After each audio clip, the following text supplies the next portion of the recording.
Meshuggah, one of the biggest extreme metal bands of all time, reluctant founders of Djent, and responsible for one of the most memeable pictures of a frontman ever. I mean, look at that face. It's glorious.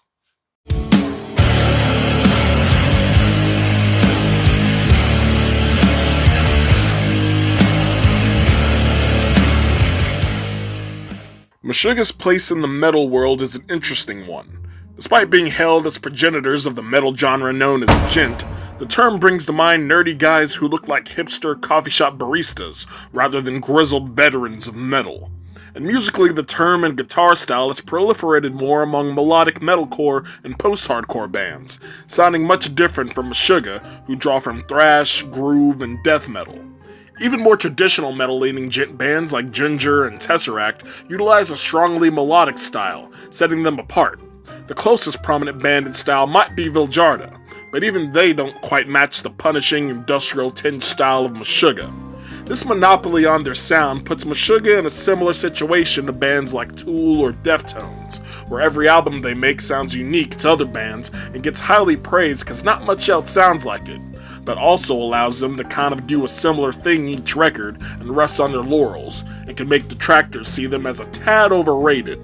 That's where I sat with their previous album, The Violent Sleep of Reason. Despite most other critics being on their knees ready to accept the album with open ears, I thought the record was lacking in interesting riffs and song structures, just cold, hard displays of technical skill. This new record, Immutable, however, seems to be a step up. It hooks you in quickly with opening track Broken Cog, easing you in with a relatively simple chug pattern and moody atmosphere established by the lead guitar, and even spoken word lyrics, moving between song sections in an easy-to-grasp manner.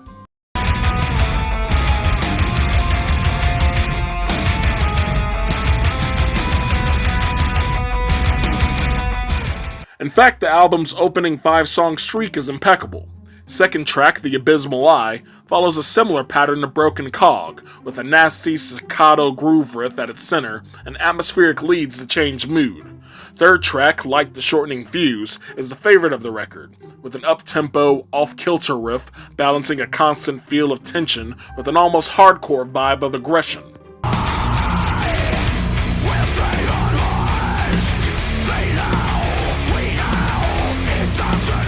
On the latter half of the record, they have some highlights in the tracks The Faultless, which has a distinctively bouncy riff,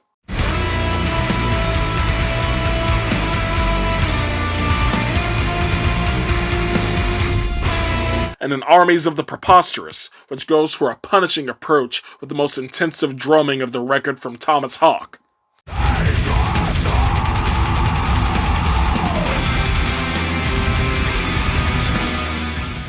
Things on this record also get switched up with 3 instrumental tracks placed throughout. Black Cathedral acts as just a 2-minute interlude of tremolo black metal riffage, leading into I Am That Thirst. And Closer, Past Tense, is just moody clean guitar with no percussion to give an atmospheric tone of finality to the album. But the main instrumental to hear is mid-album song They Move Below, a 9-minute epic that starts with 3 minutes of melodic clean guitars that move into trademark Meshuggah mid-tempo heavy grooves, making it the most tonally diverse song of the record.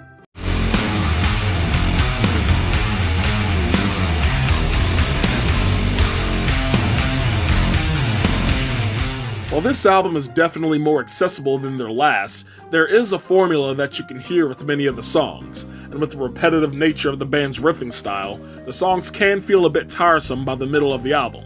Some of the weaker tracks like God He Sees in Mirrors and Kaleidoscope could have been left off to make this record tighter and reduce its long 66-minute runtime.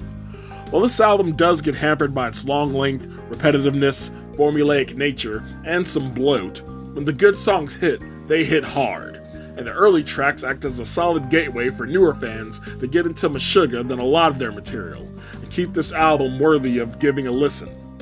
Meshuggah's Immutable gets a 3.5 out of 5. What did you think of the album? Leave a comment, like the video, and subscribe to the Heavy Haystack if you want to see more videos similar to this one. Peace, love, music, and I'll see y'all next time.